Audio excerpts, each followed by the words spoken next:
Here we are. So we are absolutely thrilled to have Philip Corne to the back fence. And he was introduced to us through our finance expert and friend, Roger Montgomery. And we love that on Over the Money Fence. So tune into that one too. So a little bit about Philip. From a $20 a week house share as a uni student to juggling multiple mortgages to secure his first home, Philip sure has built an extraordinary career. By accident, he found himself working for what was then known as a little French company called Louis Vuitton. Still family controlled. From there, he went to transform Louis Vuitton in Australia, lead Louis Vuitton North America, and play a huge role in creating LVMH USA alongside Bernard Arnault, one of the richest men in the world. Today he serves on many boards, including Camilla. Well, I just happen to be wearing one. We love a Camilla. We love Camilla. APT Travel, and we're big travellers ourselves, and a lot more. He's a proud husband, a father of 2 sons. There's so much to talk about, so much to learn in leadership, luxury, and did I say a handbag or 2? or 3 or 4. Travel. Welcome to the back fence, Philip. Yeah. Thank you for joining us. Yeah. It's my pleasure to be here and to be promoted already, because I wasn't quite. I was the CFO of Louis Vuitton North America, not quite. The CEO of LVMH there, and the CEO of Louis Vuitton in Australia. Okay, we like a little bit of sizzle here. We do. I love the promotion. And Philip, to be honest with you, when we were reading your bio, there were so many CFOs and CEOs on it. I know. It's like, you go a bit cross-eyed, to be honest.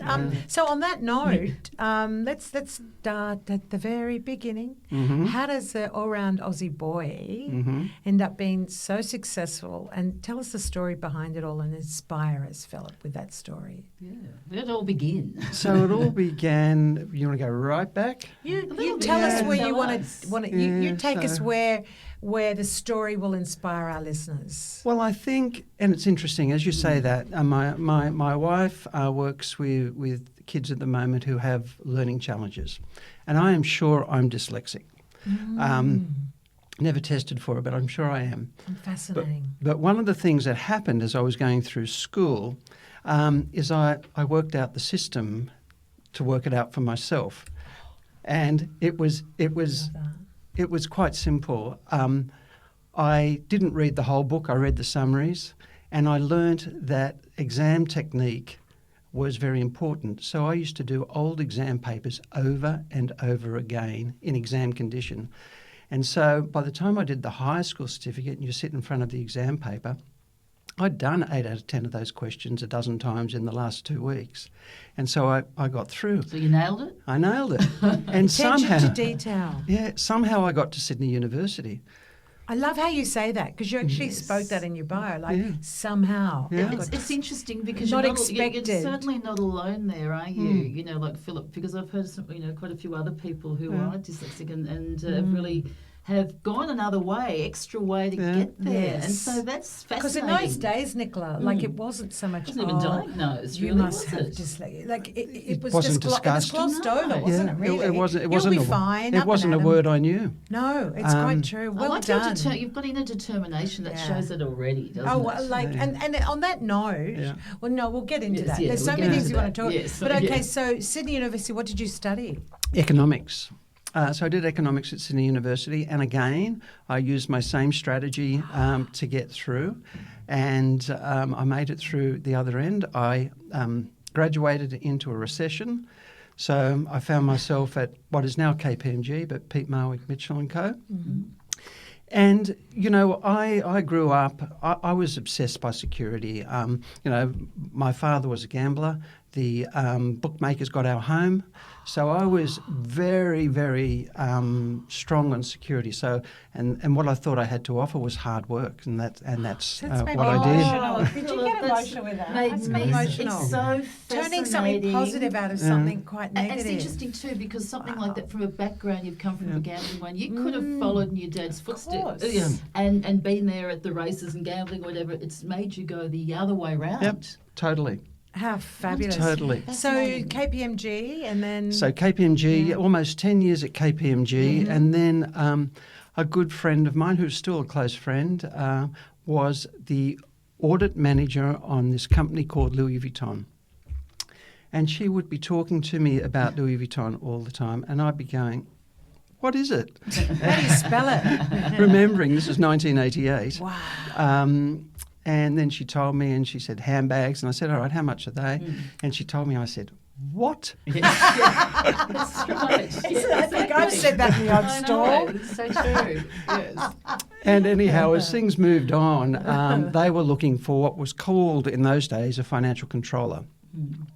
And so I thought I was going to be at KPMG forever, but this friend of mine was talking about this position as financial controller, and I said, look, if it's such a great position, you should apply for the job, which she didn't. And then one day she was in our backyard in our first home in Drummoyne on a sunny Sunday afternoon, and there she was talking about this job again, and I said, look, Jenny, if you're not going to go for this job, get me an interview. Wow. And I was just trying to give her a nudge along. Yes. So the next thing I knew, I was having an interview. Oh, really? This is gold.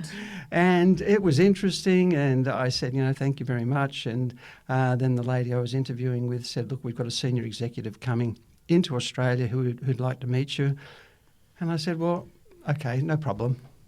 And then in the old, it's now the Four Seasons, it was the Regent Hotel.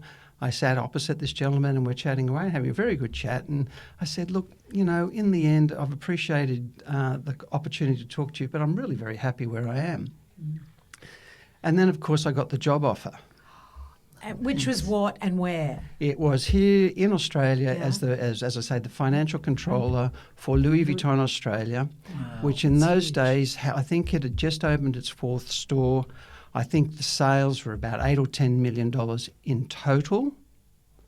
I think. So what year are we again? We're in 1988. 88, yeah. Okay, so I'm just locking this into my brain. Yeah. That's when interest rates were going right up. And yes, I experienced 17% interest rates. 17%. Fascinating. Yes. And the family still controlled it then. Arnaud hadn't got control then. This is Bernard Arnault. Bernard Arnault hadn't got control then. And so it started. And, that offer shook me up and asked me, basically it made me ask myself, am I really sure I want to just stay where I'm doing? And I think it's the first time I took a chance. Yes. I took a chance. A-Y-E-S. Yes. So powerful. And that's a great example of sometimes taking a chance too, because sometimes it's easier, as we all know, to stay where you are, that comfort zone. And for something like that, you took and then where did it lead to from there? Yeah. Well, again, almost 10 years here in the Australian business. And it was a great time to be part of Louis Vuitton. The president of the Louis Vuitton company then, not the LVMH, was a man called Yves Carcel. He was an amazing leader. And, our job was to build the brand, and which we did. And can we talk monetary-wise? Like you were just talking about figures then. What was it built? What sort of money are we talking about? So, as I say, it was around probably $10 million, 1988.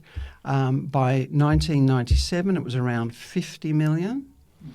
And it was in July of 1997. I'm sitting behind my desk and my phone rang, and it was the head of HR from New York for the North American business. And she said to me, look, we hear you're very interested in moving to the United States. We'd like to talk to you about that. And I'm thinking to myself, what are you talking about? Wow. You're so humble, Philip. And then she said, well, look, I said all the right things. And she said, well, look, we'll come back to you. I went home and I said to my wife, Kerry, you'll never guess what happened to me in the office today. The next thing I knew, I was on a plane to New York to meet with the president of Louis Vuitton North America. So that was in August. I can remember it was just before our youngest son's birthday. And on Boxing Day, we moved as a family, 1997, to New York. Wow, that's exciting, isn't it? I guess it's scary and exciting in the same breath. Yeah. And did Bernard have control of Louis Vuitton then? By then, yes. Okay. He got control. When I say control, he is part of the family, but he's not part of the family. So tell me about that. How did he get involved? Okay, so... I didn't know that. Yeah, so the Louis Vuitton and Moet Hennessy families, the great history. Yes, They came together huge. and formed LVMH, which was listed on the stock exchange but closely family held. Can we ask when was that? That was in the probably around the mid-1980s. Okay, yeah. Bernard Arnault, on the other hand, his family business was a construction company. Oh. And that was his parents' business. But he became a little bit obsessed about a brand called Christian Dior. And he convinced the French government and his father to allow him to do this, to sell a French textile company called Boussac to him. And the only reason he wanted this company was one of the businesses it owned was Christian Dior. Okay. Remarkable. That's an obsession, isn't it? It's remarkable. And then the Moet Hennessy families and the Louis Vuitton families wanted to have a third party in that partnership, mainly because they probably didn't trust each other. So they bought Bernard Arnault in because he had Dior. Right. And then, this is well documented, Bernard Arnault then undertook a takeover bid from within and got control of the group. Remarkable. Wow. And I just is heard, amazing. as a matter of interest, which I find fascinating, is in 2025, they've actually voted to keep him on till he's, am I right, he's about 76 or something? He'd be there. Like, he's so Isn't that brilliant wonderful? because he's one of the wealthiest men in the world. At one point, he was number one, yes. It's incredible. And this is one of the things that I learnt over time is the strength of brand. Yes. So when Arnault invested his family's money, it was around $15 million US with the assistance of an investment bank, a French investment bank, to acquire that company that owned Dior. 1988 or 89 probably, he came together with the Louis Vuitton and the Moet Hennessy families. So today, that $15 million he is now worth somewhere around 150 or 120 billion US dollars. Incredible. The LVMH Group was the largest company on the French stock exchange, but I think it's come back a little bit. 70 brands that turn over 70 or 80 or more like 80 or 90 billion euros a year, selling products that no one needs to own to survive from one day to the next. I love to hear you say that. I love to hear you say that. Remarkable thing when you're saying even at the start about the handbag and how much the bag costs, that is incredible. No. So is that the power of the brand? That's power of brand. That's fascinating, isn't and there's it? no end of substitutes, much cheaper. Yes. At a really premium price. How do Yes, you define that about the power of the brand? Yes, I mean, what Nicola and I can brand? walk Yes. into a Louis Vuitton store and just can't speak, right? Yeah. What's that about? There's many stores, as you just said. Well, it's interesting. I make presentations around brand and about my experience at Louis Vuitton. And if you go to the LVMH website, there is the vision for the group, and there are 4 core values, and that you can summarise it on a page and a bit. And the word luxury is not mentioned once. I think if you have to tell people how luxury you are, you're probably not there. Not in that sense. So the power of brand has been. What are the 4 things? Luxury's not there. What are the 4? Innovation and creativity. Correct. Which they do. A startup mindset. Startup mindset. Quality. Qualities of Craftsmanship, yes, and sustainability. Oh, really? That's great. I didn't know that. That's good to know as well. well. To That's produce, keeping with the times, well, they've Louis Vuitton, LVMH have been doing that for a very long time, because to have the best quality finished product, you've got to have the best quality raw material, and to have the best quality raw material, it's really natural and it's really of high quality and hasn't been tinkered with in any way along the way. So it's amazing. And is marketing a massive thing in that as well? So you've got those basic 4 things, but do they just kind of sell itself? Well, a bit of both. Yes. A bit of both. I find this it's absolutely, the whole thing's blowing my mind because we're Louis Vuitton fans. I just want to ask you a question. You talk about going home to what's your wife's name? Kerry. Hi, Kerry. You must have some fabulous handbags. Roger's wife's Kerry too. That's Kerry, I want to know, Kerry, Philip, I want to know, you go home and you say, "Oh, hi, darling, it's been a lovely day at work. Oh, by the way, I got a call today. We're moving to New York." Coming back to the beautiful Aussie bloke, how do you survive? You get to New York. Tell us about the skills and awareness, and say you adapted to that environment. It was with a brand such as Louis Vuitton. It's a good question.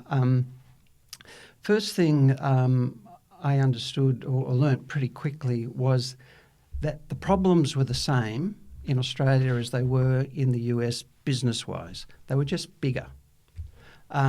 So if you solved a problem, you solved a bigger problem, but it was kind of the same problem.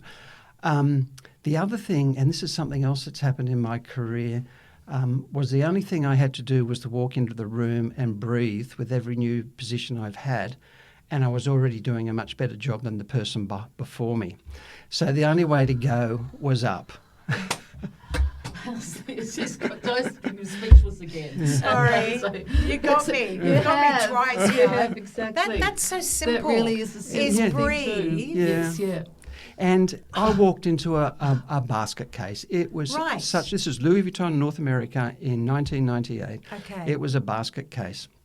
And let's talk about that, how you turned it around, but it's because also, this is inspiration. You can see that also just from saying you are calm. I know. We're going, he's like, I'm going. And that's why you've also got the gig and I feel you like I'm with can a do monk. that. No, I really feel Amazing. calm. No, we're enthralled. So inspire us. How did you manage to help them turn those sales around? And in Paris, they knew something had to change too. So I came in as part of a largely new team, a new president for Louis Vuitton North America. And then I just started getting back to basics with everybody. And people were surprised in the office because if the team had to work late, I worked late. If, things had to be done and the pressure was on, then I was there with them. But I made a few mistakes. I would be there in the office and be asking people, okay, why are we doing this? What's this? And I said, well, why are you doing it that way? In Australia, we don't do this. In Australia, we don't do that.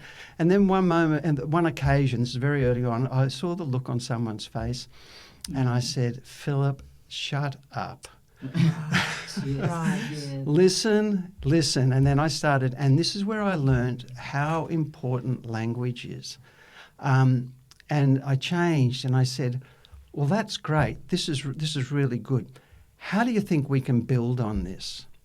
And we started conversations, like that. And not to say anything was wrong with what was being done, but how can we build on it and how can we make it better for everyone? Because people were working long hours, and I was saying, well, look, long hours are great, but the only people I know who get paid appearance money are people like Tiger Woods. Why are we here so long? And as it turned out, I think what used to be called an IBM AS400, I think it arrived on the Mayflower. It was so old. Right. So to that. So you made changes in that area too. Absolutely. And then we had this computer program thing called JD Edwards.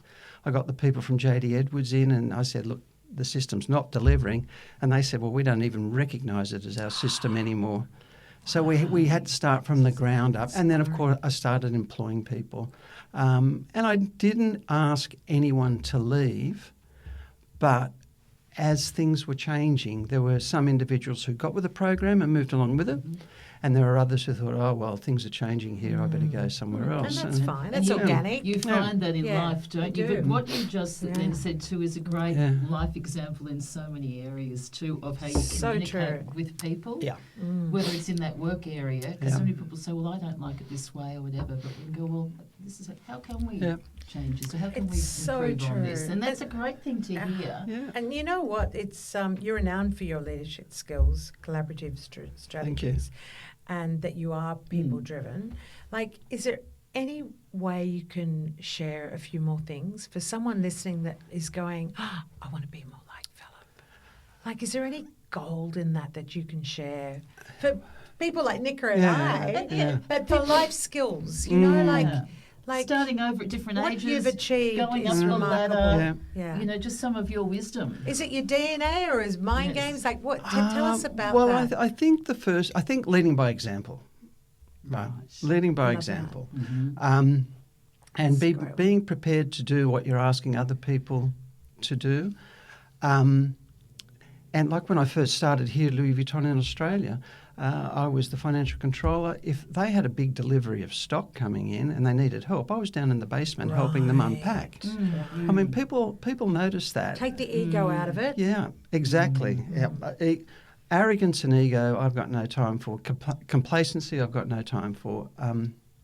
You need to be... Humility, I have a lot of time for, and it doesn't mean that you're not confident, but you bring humility to the meeting. And, things started to change. That first year I was there in New York, what you get from the audit that firms is a management letter telling you what's good and what's bad. I didn't even get a management letter. I got 13 pages of bullet points. Oh, whoa. That's terrifying. I'd be scared of that. No. Fast forward. Where's the nearest fire? Fast forward a year, and the new team that had come together, we got 1.5 pages of management letter, which was just kind of the usual, opening paragraph, ending paragraph, and we really enjoyed working with you. I mean, so, we got things moving, and I was part of a team. There was a whole team that started to get North America moving. And as you know, I was there through a fairly tumultuous time. The Twin Towers. Were you actually there Whoa. working at the time? I was sitting behind my desk on 57th Street. Oh, you were at 57th Street. In the LVMH Tower, and I shared a personal assistant with the CEO who was of North America, who was actually in Paris with half the senior executive team of Louis Vuitton North America. And she called out to me and she said, a plane's flown into the World Trade Center. Could you see it from your office? No, we were midtown. Okay. And I thought, well, that's unusual. Yeah. But the vision, and I'm not alone here, people thought of the King Kong and the plane, the biplane flying in. Yeah, of course. Yes. Yeah. And so I started to go on to the internet as it was there to try and see if there was anything on CNN, and nothing was happening. And then, shortly afterwards, our EA called out again. She said, a second plane's flown into the World Trade Center. Can't believe it still, can you? No. We've got to get out of town. And I thought, oh dear, okay. So in the building... How many staff are we talking about in the building? Oh, in the building, there would be some hundreds because it was the LVMH Tower, so the other LVMH brands are there. Right. Louis Vuitton was the largest brand by far at that stage, but I was the only one in Manhattan. Oh. Everyone else was on the road, apart from the head of HR who joined 2 weeks before. Oh. But I went downstairs. There was an LVMH representation there and a guy called Bruce Ingram, and I walked into the office. He had the radio on. I said, Bruce, I think something's going on here. Yeah. And we went upstairs to the media centre and turned on the TVs, and then we thought... And Bruce and I stepped out and we sort of saying, we've got to work out what we're going to do with people. Number one. They won't be able to get out of the city. Absolutely. And then there were screams from inside. And that's when the first tower went down. And what about, where's your wife and children at this time? We lived in a town called Scarsdale, which is about like living in Wahroonga in Sydney, sort of good. About half an hour out of the city. Yeah, thank goodness. But then I learned about management walking around, right? I was I was walking through the office and I'm saying, what do you need? Where can you get home? If you need to stay in the city, let us know. Do you know anybody down there? And I was just on the move a sense all of day. responsibility for everyone there. Everyone there, and everyone's so panicky, which is just in shock. And somehow, that day came to a logical end in terms of, trying to go home. And I was able to go home, but I was back on the train first thing in the morning and back into the city again because we had to keep things going. I had my president, a guy called Fred Wilson, calling me from Paris, pretty much in tears. Are you alive? He said if I could swim back, I would swim back to help you. To help you. But of course, all the planes, no one was flying anywhere. No, God, no. The world stopped. And did many 48 staff hours. come back in as a matter of interest? Yes, some did. I would have had a sickie for sure. Yeah, some did. I mean, if you lived in New Jersey, it was not easy to get home. Imagine. Yeah. I lived in Westchester, and the trains were still going there. Yeah, Westchester. But the whole city also was lucky. filled with. I went there two weeks later. I flew with the airlines with Qantas, Right. and still even then it was just such a sad time. And I remember just was seeing all the people's faces on the thing there, and then the fire trucks were still going, and just the burning smell. I know. I remember you talking about the smell. It was just unbelievable. But so it was just I can't imagine. get it out and of your that system. must have really affected you. It was. Yeah. It really did, and Yeah, in I a bet. few ways. In so many ways. Yeah. By Saturday, so I was back in the office. Oh, it was so crazy. We watched Leighton Hewitt win the US Open at Flushing Meadows on Sunday, and then this happens on Tuesday. Yeah. By Saturday, Kerry and I are watching TV and watching the planes flying to the World Trade Center again. And I said, Kerry, I can't do this anymore. No. And I get that. I went out into the garden, Yes. and I can't tell a weed from a flower, but I started pulling weeds out of the garden. I thought, what are we going to do? And she came out and said, he's not well. He's pulling the weeds out. There's a lot in that, though. There's a lot in that metaphor of pulling the weeds out. It's And beautiful. I thought, what are we going to do? Because everyone thought this was the beginning of a whole catastrophe, right? Yeah. I thought we got two little boys, and then I How had old this. were they?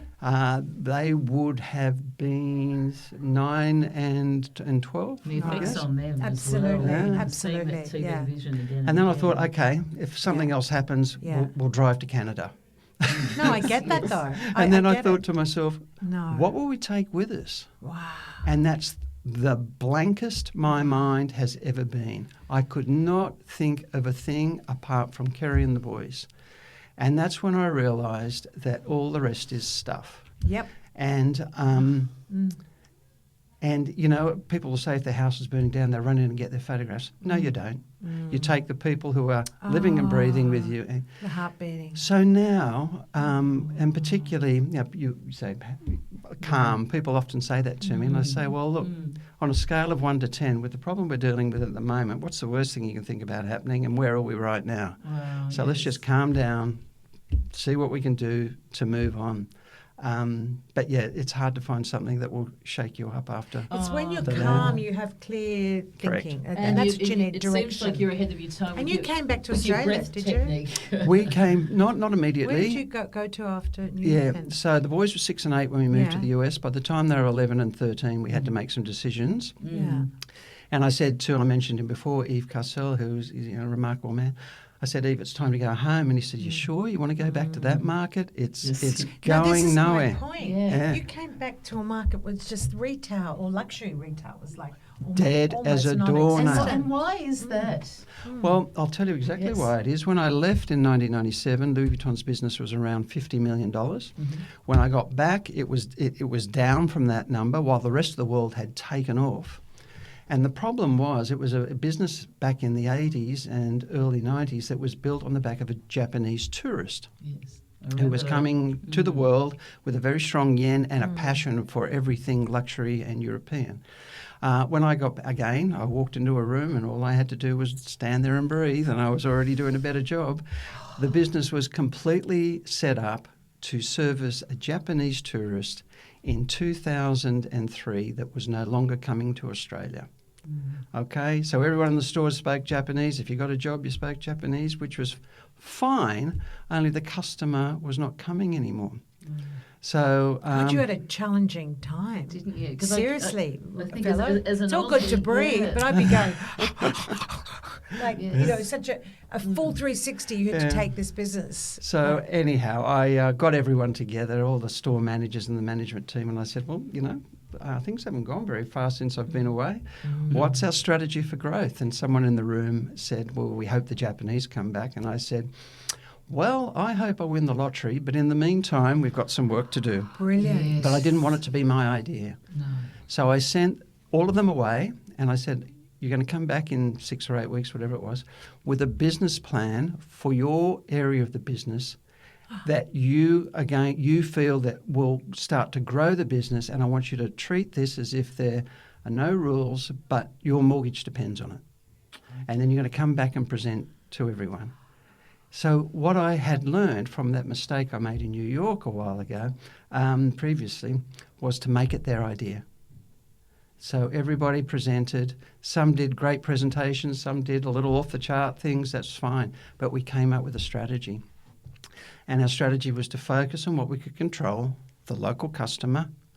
And Australia had changed a lot between 1997 and 2003. A lot of wealth was starting to be created. Yeah. Australia had become, I think the Olympics made Australia a more absolutely. worldly Really company. put it on the map, 2000. didn't it? Yeah. Without a doubt. Yeah. And I said, so we settled on focusing on the local customer. And then I said, well, how are we going to do that? Now, remembering again, 2003, no one in the luxury space was focusing on Valentine's Day, Mother's Day, Father's Day, New Year. No one was even thinking about Chinese New Year yet. There was a big Chinese community here. So we started to focus on those gift-giving occasions and employing people, managers in particular, not managers that opened the store each day and hoped it would happen, but managers who were empowered to grow the business, whether you were in Brisbane, Melbourne, Sydney. And things started to happen. And eventually, the French started to notice that things were changing. And I think I embarrassed them in the end to giving me some money to make our first investment in probably about 8 or 9 years in the network. And it was in Brisbane, and it was to relocate and build a brand new store in Brisbane. The minute it opened, my French colleague said, "What just happened in Brisbane?" And we said, "We've been trying to tell you." Yes. And from that... Brisbane said, "Thank you." Well, and they did, because they said, wow, we no longer have to go to Sydney. We don't have to fly overseas to get the real experience. And then my French colleagues They gave trusted you, didn't they? Because that's a bit of money doing all that. Trust is huge in everything. Well, you've built up a reputation, Exactly. I think. So they went, listen... Philip's at the helm, it's going to be okay. So I think, because a lot of the time, things aren't going that well. We don't want to invest some money. But again, yes, we're going to do it. And then from there, we got some money to reinvest in the store on Collins Street. In Melbourne. I had to love really... that store in Melbourne. If you haven't been there... And they had you had their backing all the way. And I had to really convince them to go to Chadstone. Yes. If you see Chadstone now... Nicola knows Chadstone. It's amazing. It's one of the best... Girl. I think it's one of the biggest shopping centres in the Southern Hemisphere. It's absolutely... It's huge. It rates on a world scale. Yes, yeah. Oh, you'd love it. I can't wait. Spent days there. And then, we got where the Louis Vuitton store in Sydney used to be where Dior is now. Yes. We got the investment to for the store on George Street at the height of the GFC. So that money could have gone anywhere, but it came to Sydney. And someone said to me, in fact, Rod McGeoch's wife, Dita Colvin, Rod led for the Olympic Games. That's bid. Right, he did. And Dita said to me once, she said, having that investment from Louis Vuitton on George Street in the middle of the GFC is the equivalent of Sydney winning, the luxury goods equivalent of Sydney winning the bid for the Olympic Games. Yay! Go, Dita. I know Dita. She is terrific. That's fabulous. Spirited redheaded Dita. She's just But trust is a big issue. You proved yourself. And so they today, believed in you. That $50 million back in 2003, the latest reported figures for the Australian business is 10 times that. So Well done, Philip. Well done. So how's things going today? Is it still on the? Oh well, it's well recorded in the press that the luxury goods sector is having a little bit of a correction at the moment. Yes. Yeah. They're off, enormous highs. Yes, of course. So I personally, I think the back to basics is the way to go. A fellow called Pietro Beccari, who's now the president of Louis Vuitton. I remember being in the kickoff meeting for the year in Paris in January 2009, and he presented what was called the Core Values campaign. The GFC had just hit. Lehman Brothers had just crashed. But this campaign, while not designed for a global financial crisis, was perfect. It was that one, if you recall, with Mikhail Gorbachev, with Steffi Graf, with Keith Richards, pictured with just a piece of monogram luggage. And basically what it said was that the world might be falling, it wasn't intended to do this, but the world might be falling apart financially, but we are here and we are solid. And that, for me, is where if I was running the group, the brands now, I'd be saying, let's get back to basics. Let's get back to what we're all about. Did you have a favourite piece for Louis Vuitton yourself? You know, Or do there's you? I've got a few pieces, but there is this bag. I think Because we think of women all the time, We don't do. we? We But do. Louis I've Vuitton got to say, crossover I've both got ways. mine when you're sort of saying. I've I got never mine. fall. Yes. Mine's ancient. And I'd love Mine's to also, bigger, just to of interject, course. when you said Yeah. about with Yeah. you brought it back for gifts and anniversary. I had to wait till I was 50 to get my very first Louis Vuitton bag, and it was my beautiful girlfriends who all put in, and it's my favourite bag. And so I've had that for 1 year, 1 decade. And my bag here, similar, bigger than Never fall yours. also. Yes. I remember saying to my now ex-husband, but we're mates, I just said to him, I said, I really want a Louis Vuitton bag for Christmas. He went, great. We went for dinner, went to the Louis Vuitton shop, and he went, oh no, there's something wrong, there's people lining up. I went, no, they're lining up to get into the Louis Vuitton store. He said, you're kidding me. I went, no, and it went down a block. So how remarkable to hear the story of Louis Vuitton in Australia, let's put it down to that, where luxury goods were There's crickets, literally, and then all of a sudden they're lining up. soaring elsewhere, and then to lining up around the block to buy a handbag. I mean, David was like, this is ridiculous. I said, no, it's not. It's a handbag. So what's your favourite piece? There is. It's from the 1930s. It's a bag called a keep-all. Yes. The key. Keep, Keepall. Okay. Oh, okay. And, Cool. Yes. and it's right, like Keepall, what would you call it? A travel bag. Travel bag, Yes. yes. From the 1930s. Wow. It, Vintage. It is, and it's just a classic. No matter where what you ask it to do, it will always do that. It always looks good. I know the one. And it packs down really It packs flat down. too. No. That's the And beauty And can of I it. ask, does Kerry like the odd LV bag or not? After 30 years, she has a good collection. Does she? Does she have a has favourite We need a piece? photo of her collection. Exactly. Well, yes, actually, there is a small. Actually, it's almost like the mini keep-all. Yes. That is a shoulder bag that she uses quite a lot. Beautiful. Oh, But I love the guys that have the keep-all. Like there's the bigger and the smaller That's one. fantastic. Yeah, See, look, you've done so many things, and you've lived in different countries. You've actually lived in Port Moresby at one stage as well. Is that correct? How was yes, we did. Well, I took Kerry on the longest honeymoon ever. We were married we just bought a house we couldn't afford. No, I remember sitting opposite the partner I worked for at KPMG at the time, and I said, we've just bought a house in Drummoyne. It's a Federation fixer-upper. And he said, what did you pay for it? And I told him, and he sat back in his chair and he said, you paid what? Anyhow, we were married on a Saturday, and we went to Port Moresby on the Monday. It's all happening.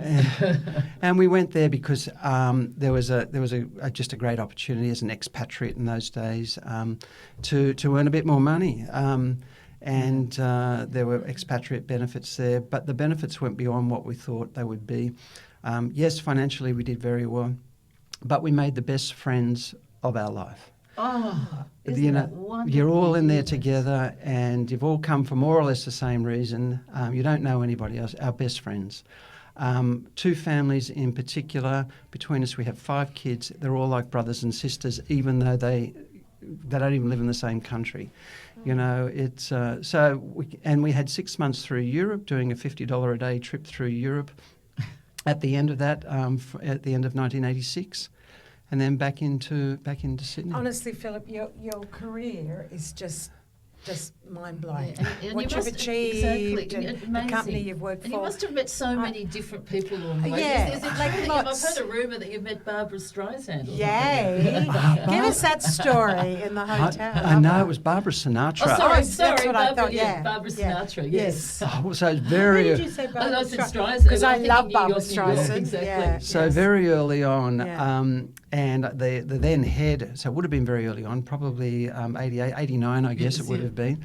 The then head of Louis Vuitton in Australia was in France, and the manager of the store came up to me and she said, Frank Sinatra's in town and they want to shop. And I said, great, go for it. She said, no, you don't understand. They want us to take the products to them. They had a whole floor at Shame the Oprah didn't Intercontinental. do that in Paris. That's it. Wow. Yeah, right. They had a whole floor in the Intercontinental. And I said, well, okay, you can do that. And she said, no, you don't understand. I don't have enough staff.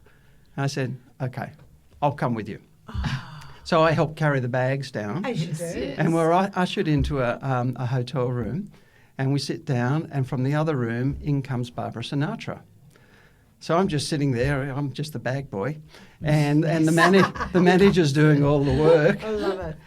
And Barbara says, no, that's not exactly what I want. This is what I want. And the manager, her name was Cassania, she said, I know. And she turned to me and she said, Philip, you stay here. I'll go and get that bag and I'll bring it back. So there I am with Barbara Sinatra. We've got so much in common, of course. Yes. And you're the bag boy, Break into a according to her. We had quite a very nice conversation. She's sitting on the bed and I'm sitting in a chair. In a hotel room. In a hotel room. Don't you love But that? I had just finished reading the unauthorised biography of Frank Sinatra. Oh, In the next room, this is about 2 or 3 o'clock in the afternoon, Frank's in there with his people. He comes in a dressing gown. And he talks to Barbara and he says, oh, this is Philip from Louis Vuitton. He kind of looked at me. like, what's he doing in the bedroom? Yeah. And she said, I want to buy one of their bags. And he said, yeah, I really like that stuff. And then turned around and went back in to the other side. Then another guy came in and his name was Gilly Rossi. And if you read again in a dressing gown, if you read Wow. the unauthorised biography of Frank Sinatra, he is a bit, Okay. Right, that's interesting. In the So- dressing gowns. Wow. So then we go through the whole thing and she says, yes, this is what I want, this is what I want. How much is it? And I naively said, because back in those days we did duty-free and just normal retail. Yeah. And they were travelling out of the country. And I said, well, you can have duty-free or you can have normal retail. And this is the difference in the price. And she said, oh, I don't understand.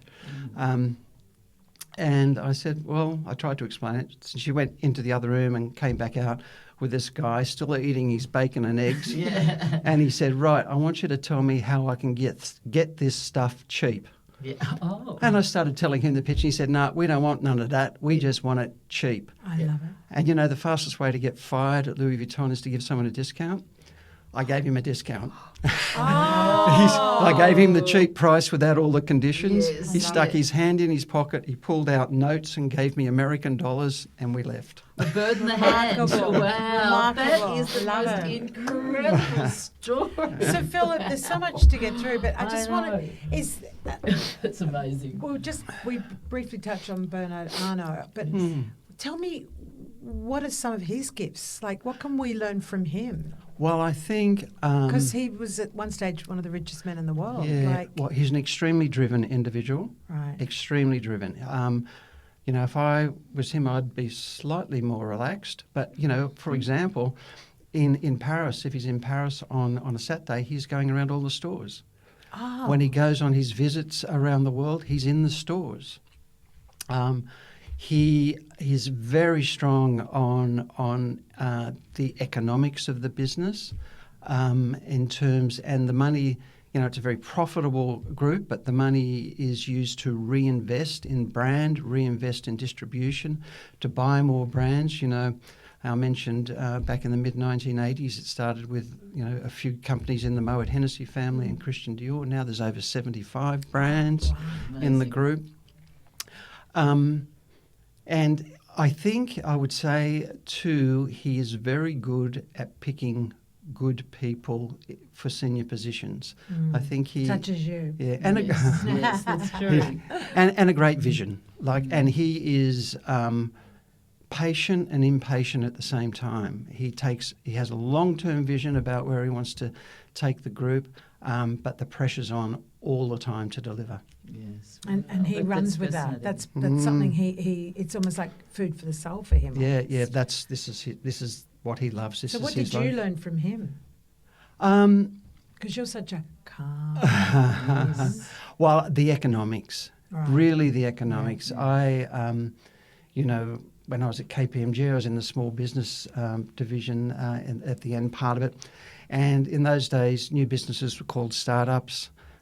In those days, startups were called new businesses, That's I beg your right. pardon. Yes, yeah. And 7 out of 10 were broke within 2 years. Mm-hmm. Now they're called startups, same thing. They're gone quickly. And the reason is not necessarily because it's a bad business, it's bad business practice. Right. It's not getting it right from the beginning. I hear lots of conversations, and this is accounting talk, about EBIT and EBITDA, all that sort of thing. So I just think they're profits for people who aren't really making a profit. It's after-tax profit, money in the bank that you have to reinvest in your brand, and cash flow is everything. And that is the LVMH model.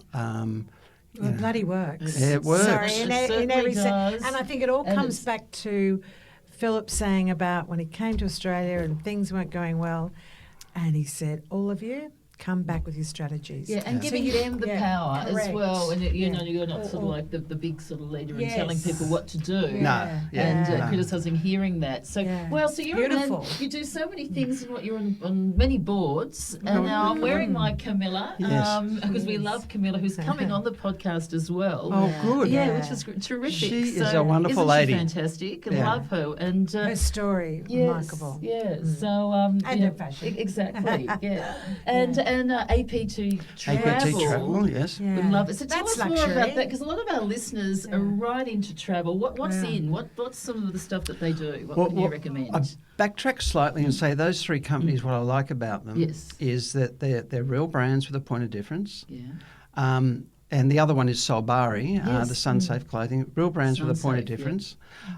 They all are good business models. They're all profitable, and they're good people. And that's just a great combination for me. And so with APT, you probably know this, but started in 1927 by the grandfather with a bus or two buses, and now moves 60,000 people around the world through its various brands. The APT being the premium of the cruise and tour brand model. And they've just put 2 brand new boats into Europe, which I'm going to go on one in a few weeks' time. The closest I've ever been to a cruise before is out in the harbour on a friend's boat for a day. Well, can we ask what cruise are you love going it. on? So Kerry and I are hopping A lot of our on. listeners love Yeah. cruises, Yeah. and we We do. do. We've been on a few It's our ourselves, favourite haven't we? Too Love much that. fun. And then there's river cruises as well. And Well, we're doing the river cruise Oh, from wow. Budapest to Amsterdam. Oh, well, we want to have a follow-up on that. That's actually a great and hear how cruise. that goes. Well, That would be- with pleasure. I'd really like to know about that. Yeah. And also, with it, is that under the umbrella with Captain's Choice? Captain's Because Choice. I flew with the airlines with Qantas, and Yes. they had the Correct. 747, and they were the most sensational trips. I think they did it all round the world. So voyage. unique. Yeah. Incredible. No, they're still going, because we actually had Captain Greg Fitzgerald on as a Okay. guest, and you can actually tune back into last Yeah, season to that was listen to that. phenomenal. Yeah. So tell us a little bit about that as well. Yes, well, Captain's Choice is really the premium. That's the luxury end of the offer. Private jet tours.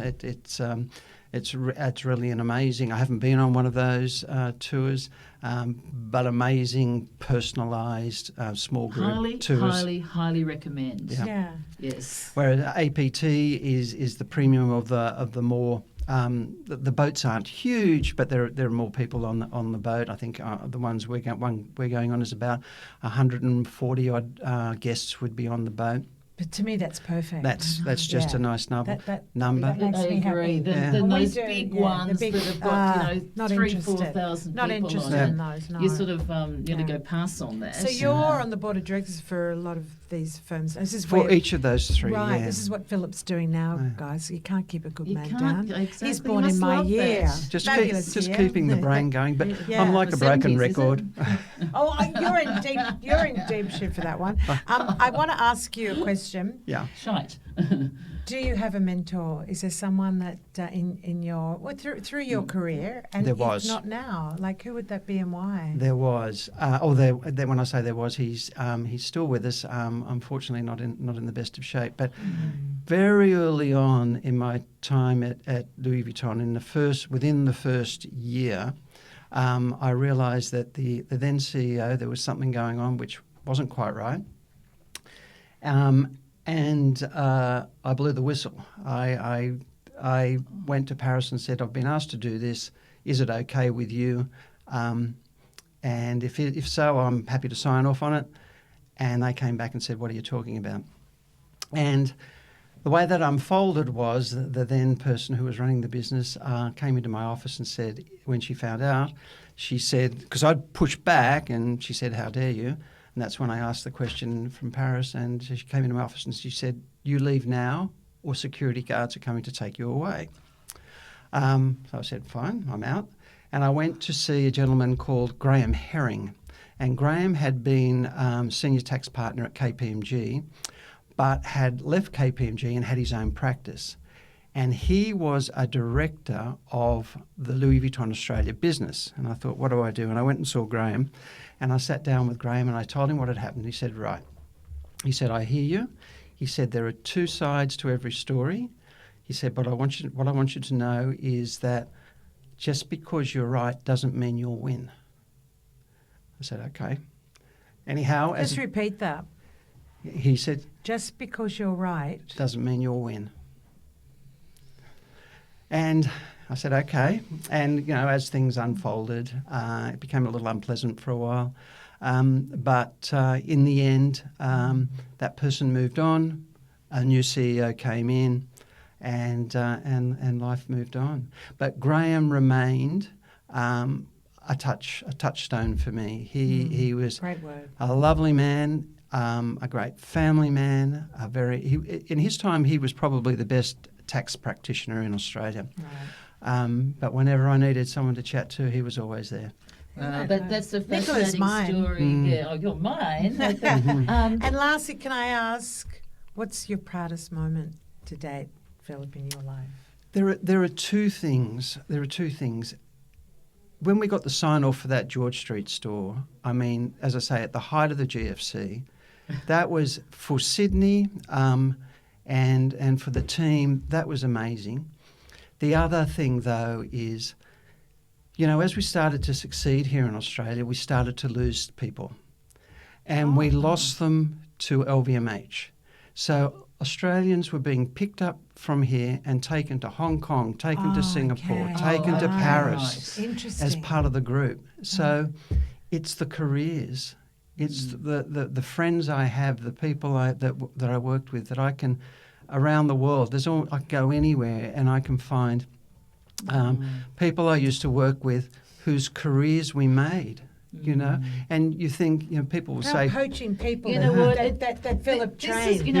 This is kind of what we've always been about. Is that how many times have I said gold? I know, connection with people. Like you said that time, if there's a fire there, all Nicola. You need is your family, and you go out. You don't even have to go in and get the photos of all the things there. It's the connections and people you've made. Yeah, that says a lot. And I used to say to my managers, I know you're good at your craft skill, whether you're the accountant or manager of the store. I know you're good at that. Otherwise, you wouldn't be here. I said, what you need to be really thinking about is what do you do when something goes wrong? So stuff happens. How do you manage people? And how do you make yourself redundant? And the last bit was, if you're redundant in your role, then you're ready to move on. Okay. You've created a team, and you don't need to think about what's happening, so you're ready for the next step. And some people get stuck in the mud and don't, and then they get despondent. Yeah, correct. And I guess that's sometimes easy to do that because it's sort of like that comfortable thing. But it is yourself redundant. I love that. Yes, it's time to move to something bigger and better, or maybe just retirement, whatever that may be. Sort of, gone into things when it has been a bit scary. And is that sort of something you'd sort of say to people too? Is like, you might feel more comfortable staying here. But yes. I think as I mentioned before, arrogance and complacency don't work for me. And complacency, I mean, if you're happy, fine. If that does it for you, fine. But I'm a great believer in you just got to keep yourself going. I mean, physically, mentally, health-wise, you've got to keep yourself going. It's our language. And for our listeners. What do you do for your downtime now? I know you're going on a cruise. Do you play sport or golf? I play a bit of golf. I love my mates more than I love golf. But as long as they're playing, I'm playing. And same for group. We're like that with our girlfriends. We are. Usually a glass of wine too. Well, I always think the worst thing that happens to me on the golf course is 2 beers afterwards. Everything else is upside. Guaranteed. So that's balance, Philip.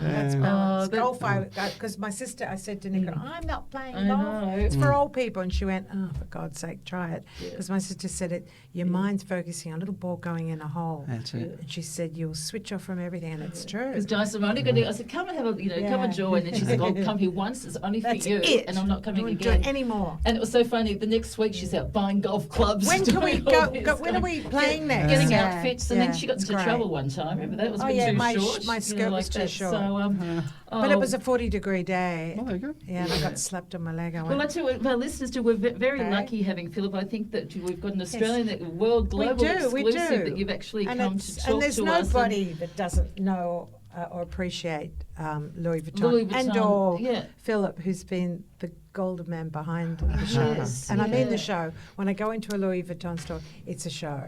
It's Yes. the aromas, it's the smiles, it's the products, Yes. and also the way you're treated too. It's beautiful. It's an experiential. Well, and they do it very well, and you know, it's interesting. It's very consistent around the world.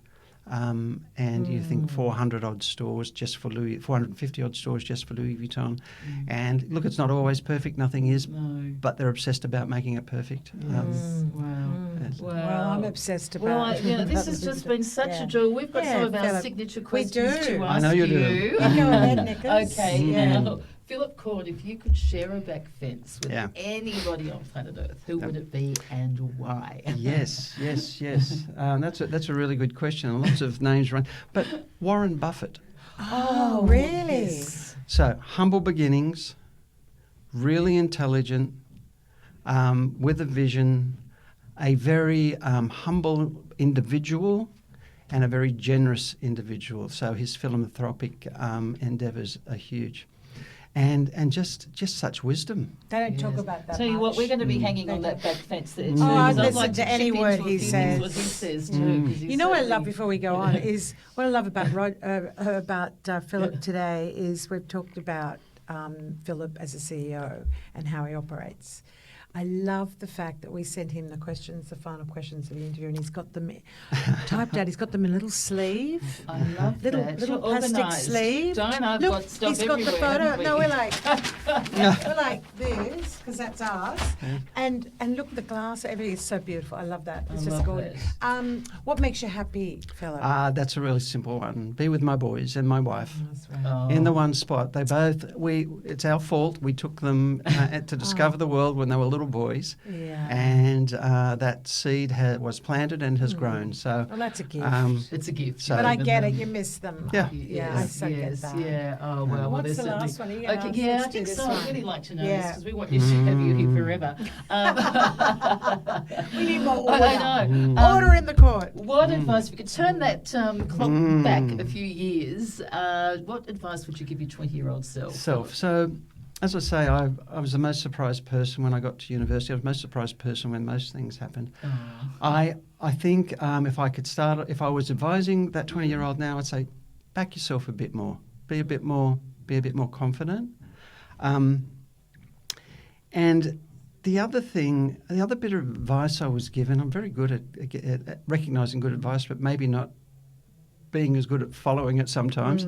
It's human nature. Yeah, but I was at an investment seminar and a person said, who was presenting, said, it doesn't matter how much you've got to invest, it's when you start that counts. And I think that is a real life lesson. Yes, financially, to do that and to start building for your own future. But I think in terms of health, I'm a slow learner. I only worked that out when I was I've been with the same trainer for 20 years. So when I was 48, so invest in your health and your mind. So risk management, just as a 20-year-old, remember that the chances are you're going to have, barring a disaster, you're going to have a good long life, but you want to do it in good shape, financially, mentally, and physically. Oh, that's Beautiful. wonderful advice, Beautiful. isn't it? Honestly, I've actually loved today. We've loved every minute of this. Just the magic, and I also what's star sign are you? Libran. Oh, Libran. very So much you so. balance of the the scales. Yeah, My you're a daughter's beautiful Libran human. and You really her are. favourite thank you. handbags Yeah. is Louis Vuitton, and she's got a few. We're as mad as hatters, and there's this beautiful wave of calm. Well, I hope everyone, all the listeners, have you could enjoyed manage this us, as much Phil, as any day of the week. We'd be exactly. like, as we'd much be like, as oh we my have. God. You can watch us on Lucky people. YouTube, so please Yes. subscribe. It's for free, and it's a great one for supporting us. And also share this podcast to all your friends. Anyone gonna who likes carry our bags a Louis bag or a Camilla dress. Yeah. Or some sun protection as I well. love what you so- also implied about keep the stimulation going in the brain. Yeah, Essential. definitely. So thank you Look for at you listening. now, We yeah. do have a rating system. I don't know how it actually worked at Louis Vuitton, but we had like the 5 stars as a rating in podcast. So Di's got her own rating. We've got Philip it's Corne gotta be here. hundreds Come on, of millions how many out of for Philip 5? Corne? Like hundreds of millions out of 5. that's Well, Philip. that's He's a Philip. winner. Very kind. I've Well, loved every minute I of know, this. Thank you. yeah, Me And too. listen, Exactly. and listeners, to be honest with you, our studios in Woolloomooloo, and Philip just happens to live around Woolloomooloo, and he's wandered up today. He He's walked come up. up to the back Beautiful day. fence. So you can Very have a easy. lovely walk home. Thank you. Really Thank you. appreciate your And thank you time. for listening. Thanks, guys. Ciao, Thank ciao. you. Bye-bye. Bye.